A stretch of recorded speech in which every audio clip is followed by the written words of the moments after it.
What a joy. We now have Professor Marc Cohen. He's a medical doctor and one of Australia's foremost pioneers of complementary medicine. So we've got to give heads up and hats off to people that have really trod the path for us in that department. He's the Foundation Professor of Complementary Medicine and Program Leader, Master of Wellness at RMIT University. Would you please welcome Professor Marc Cohen. Welcome, everybody. Can I ask a favour? Can I get you all to bounce up and down? I thought it was so cool yesterday, and you can even jiggle side to side and rub shoulders with each other. That's so cool. Keep going. I don't care about your blood flow, I just wanted to see it. Yesterday I thought it looked really great, and I just wanted to see it from up here. I thought it looked really cool. So thanks for that. Actually, I want to start. I want to start with Namaste. Namaste. Which means I honour the place in you where the entire universe resides, the place of love, truth, and bliss. And I recognise that when you are in that place in you, and I'm in that place within me, we are one. I just wanted to start with that. I'll come back to that as well. Sure, go back. We're here at the Happiness and its Causes conference. And I guess you're all here to know why and how to be happy. Fair enough. 30 years ago, I was wondering about that same thing. I was deciding which course I'd do after finishing high school. And I think, what course would make me the happiest? And I thought at the time I'd study medicine, because in medicine you learn about life and death and everything in between. So I started studying medicine and realised it taught me a lot about illness and unhappiness and depression, but not much about happiness. And I went on this 30-year path. I'm still at university, but I spent 20 years studying Western medicine and physiology and psychology and Chinese medicine, Western medicine, and then biomedical engineering. And then I've spent the last 10 years at RMIT creating wellness as an academic discipline. And basically what I learnt was that it's really hard for me to be happy unless I'm well. And it's really hard for me to be well unless the environment around me is well and all the people around me are well. So it's my intention now to try and help you all to be as well as possible, because then that will make me happy. You get how that works? Hope so. So what is wellness? There's a lot of different definitions. Harmony between internal and external worlds, the state where you look, feel, perform and stay well, the constant conscious pursuit of successful existence, or living life to its fullest potential, being fully present in the moment so that actions flow naturally and authentically from the deep inner well of your being, and experiencing the greatest fulfillment and enjoyment from life and achieving the greatest longevity. Now, who doesn't want that? There was a discussion this morning about how do we measure happiness. Well, measuring wellness is probably harder, because wellness is multidimensional. There's not just one aspect of wellness, it's about everything in our life. So it's physical,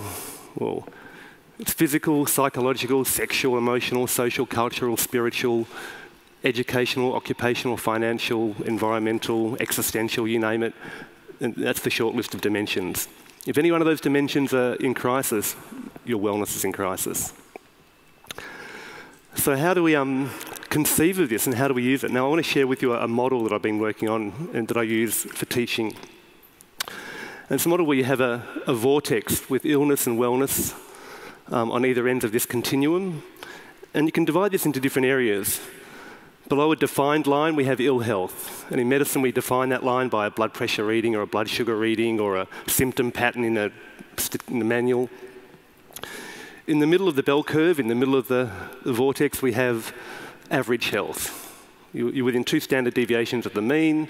You're not necessarily fantastic, but you're not complaining and you're not turning up with a disease. And then we have a less well-defined line, the dotted line, above which we have enhanced health. And that upper line is dotted because it's multidimensional. It's very, very hard to do research around that top line because there's so many different things to consider, whereas a lot of the research is done around that bottom line where we can have defined outcomes around illness and normality. Now, in Western medicine, we really concentrate on that bottom line. We try and get people from ill health back to average health so they stop complaining. In complementary medicine, where I spend a lot of my time, we move people upwards from wherever they are. So there's aspects of complementary medicine that parallel Western medicine and get people from sickness back to normality. But most people who use complementary therapies, complementary medicine, don't have an illness that want to be better. They have average health and they want to have enhanced health. And I would say that everybody that has enhanced health uses things in their life, in their lifestyle, that we would consider complementary therapies, whether it's their diet, their exercise routine, their relationships. So complementary therapies move you up from wherever you are. Now, the higher up you are, the greater your homeostatic range. We call that resilience, or your flexibility of response is greater the more well you are. You have a greater capacity to cope with stressors that affect us. And stressors affect us. We have things that bring us down.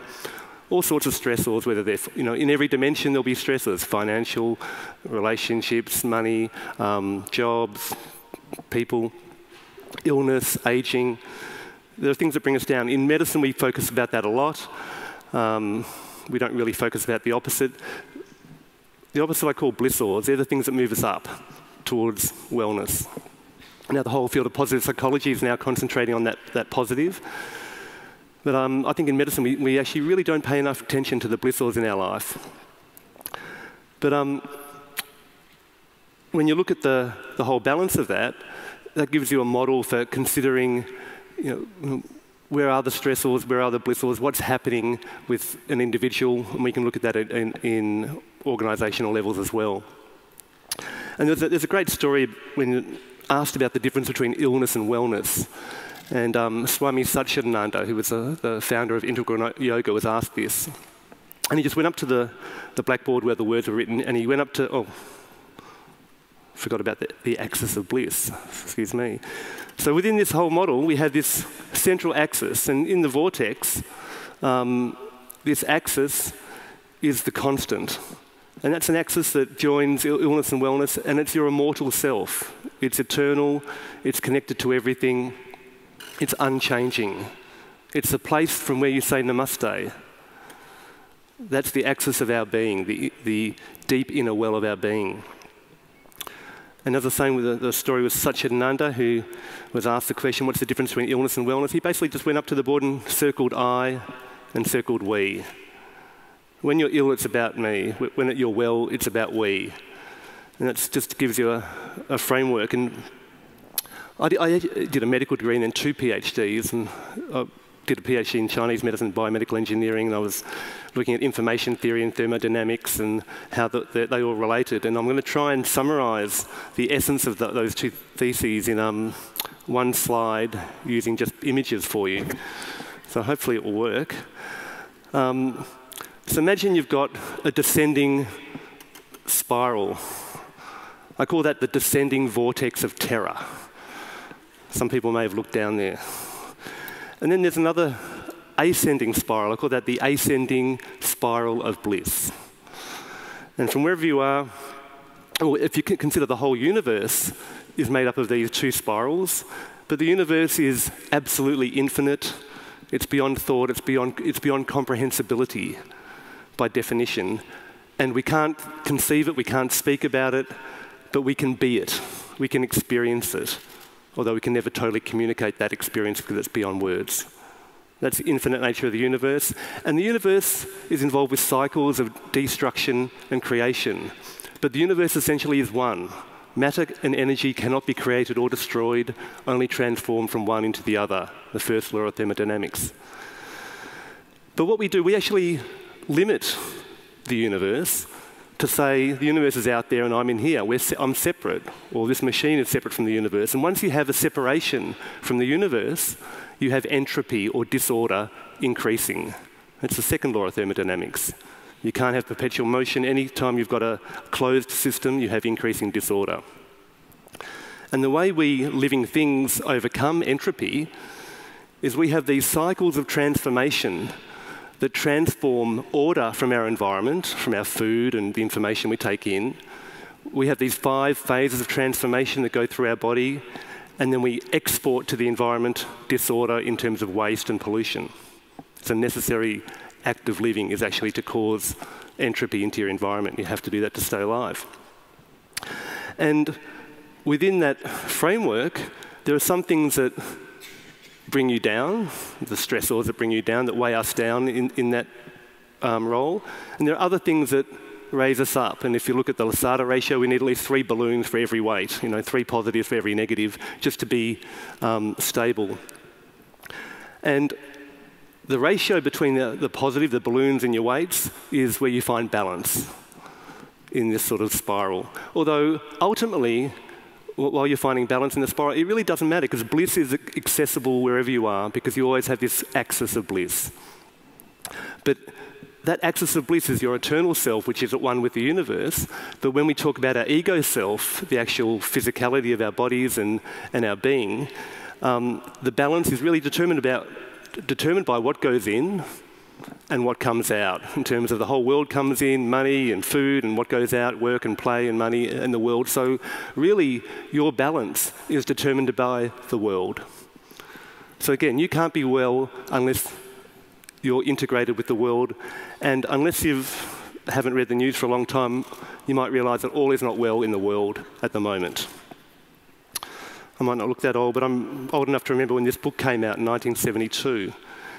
And they talked about then for the first time, peak oil was going to happen, the human population had to level out, we're living on a limited planet with the expectation of unlimited economic growth.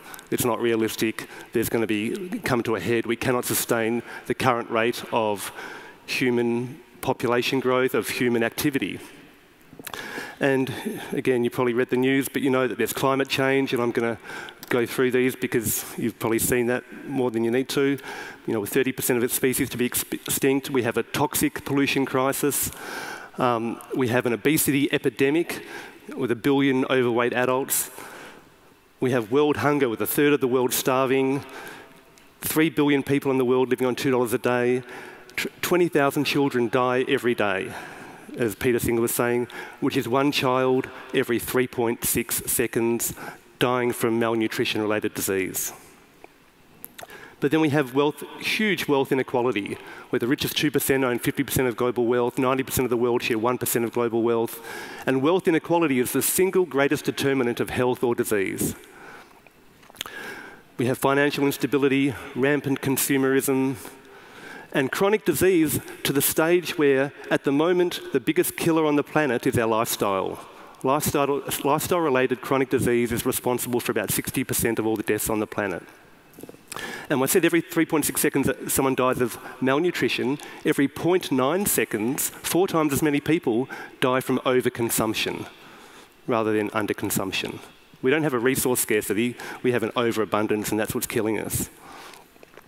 And when we look at that continuum, we have 2 basic forces. We have the force of fear, which causes separation, entropy, blockage, entropy, and we have the force of love, which is connection, flow, expansion, being in service, pleasure, and causing evolution. And it doesn't matter whether you're an individual, whether you're a family, whether you're a community, or whether you're a planet. These forces dominate how you're going to live in the world and how well and ultimately how happy you're going to be. And existence is actually a paradox. We're both parts and wholes. We're a part of a greater world, but we're a whole within ourselves. And you can think about that as being a particle or a wave, like light is both particles and waves, and we're beings of light. We have our wave nature and our particle nature. But we're also participants, and we're participating in the most wonderful experiment that's ever happened, which is the evolution of consciousness. And we all play a part in that evolution. And we need to balance our egocentric, selfish actions, our particle nature actions, with egoless, selfless actions, actions that stem from the deep inner well of our being. And imagine a world with 10 billion people practicing karma yoga, 10 million people in selfless service. It'd be a very different world. And if we look at the evolution of consciousness, something happens around 10 billion entities. You get 10 billion atoms and you organise them really well, you can create a cell. And that cell has a consciousness more than the atoms. 10 billion cells will create a mind. The outer layer of our cortex, the grey matter, has about 10 billion neurons. And 10 billion minds together can create a global consciousness. But they have to be very well organised, very, very interconnected with a common purpose. And we're building that at the moment. At the moment, we have the web as the most amazing connecting device. It's the most reliable machine ever made if you consider the web as one entity. And if you look at the web specifications, right now it's about the same specs in terms of information transfer as a single human brain. So if you look at all the computers on the planet at the moment, how they're connected, it's about the same processing power as one human brain. But it's doubling every 2 years. So what's going to happen in the world, which is not that far away, where you're going to be able to talk to your phone, and your phone is at least as intelligent as you are. And your phone can connect you to every other person on the planet and all the world's knowledge at the speed of light. That's the world that's coming. But what do we do with that? And there are two ways to think about it. You can be paranoid, based on fear and separation, and believe the universe is plotting to make you happy. Build up walls and try and amass wealth and security because you feel insecure. The world's out there, I'm in here, I have to build walls. Or you can have pronoia, which is the opposite of paranoia. It's a belief the universe is out to make you happy, there's nothing you can do about it, and it's based on the idea of love and connection. And just to let you know that both paranoia and pronoia are delusional. The world's not out to get you, the world's not out to help you, the world just is. But here's the trick. If you're going to be deluded, you can choose your delusion. Most people think that there's a default mode, a paranoia, and that's a reality. You can actually choose if you're going to be deluded, if you're going to engage in thought. You can choose pronoia, and it's a lot more fun. And babies, you think about babies, they naturally have pronoia. You know, they're fed, they're bathed, they're toileted, they're entertained, they're loved by their parents. The world is plotting to make a baby happy. Somehow we lose that as adults. But you need to realise that for every negative thought, there's an equally valid and equally powerful positive thought. In fact, there's probably 3 or 4, and if you look at the Lasada ratio, maybe you can find 5 or 10 positive thoughts for every negative thought. And you know you found it when you can hold both thoughts and be at peace. So you found the emotional weight of the negative thought with a positive thought, and you found that when you can hold both thoughts and be totally at peace. And when you're at peace, your common sense and your inner wisdom will naturally guide your actions. So you don't have to worry about what to do. If you find peace in yourself and your actions come from that deep inner well of your being, what to do is obvious. But we talk about wealth inequality as being the most single determinant of people's well-being on the planet. Well, the idea of consumerism, conscious humane consumption, is what you need to think about every time you spend money. And when you spend money, you need to ask, before consuming anything, what's in it, who made it, where did it come from, who benefits from the sale, and I've got a minute left and about 10 slides. So you can vote with your wallet. Every time you spend money, you're spending money, you're voting for the world you want to live into. You can eat slow food, seasonal, local, organic, and whole food. If everyone did that, that would change the world right now, if we move towards organic revolution. Lead a balanced life, share your feelings, eat good food, exercise, relax, and just be. And knowing that when you share pain, it decreases. When you share joy, it increases. We can design wellness into life, and there's a whole lot of systems for doing that. We can connect with nature. It's one of the most powerful things you can do to actually find peace in yourself. Go with the flow. Follow your bliss is another really powerful guide, compass that guides life. See everything is interrelated. Heaven, world in the grain of sand, heaven in a wildflower, infinity in the palm of your hand, eternity in an hour. And know that the microcosm reflects the macrocosm. As above, so below. The things that you do for yourself actually get reflected in the wider world and the wider universe, and vice versa. So you can, by changing yourself, you actually literally can change the world. Keep learning. You can sign up and do a Master of Wellness, and I'm out of time. But I just want you all just to have a thought experiment. Imagine a world where love manifests in action, where the planet's major industry is tourism, and there are only 2 classes of people, hosts and guests, where everyone has access to the world's knowledge and uses that knowledge to realise worldwide wellness, where the recognition of interconnection informs all our actions, creates healing for individuals, communities and the planet, where food forests and edible landscapes allow everyone to enjoy seasonal, local, organic, whole food, where conscious communities from around the world form around child rearing, and the current financial system is transcended based on shared love, mutual respect, and common humanity. So I want you to do me another favour. Can you imagine a world where you are as well and as happy as you can possibly be? Because if you are like that, then I'll be happy. Namaste. Thank you.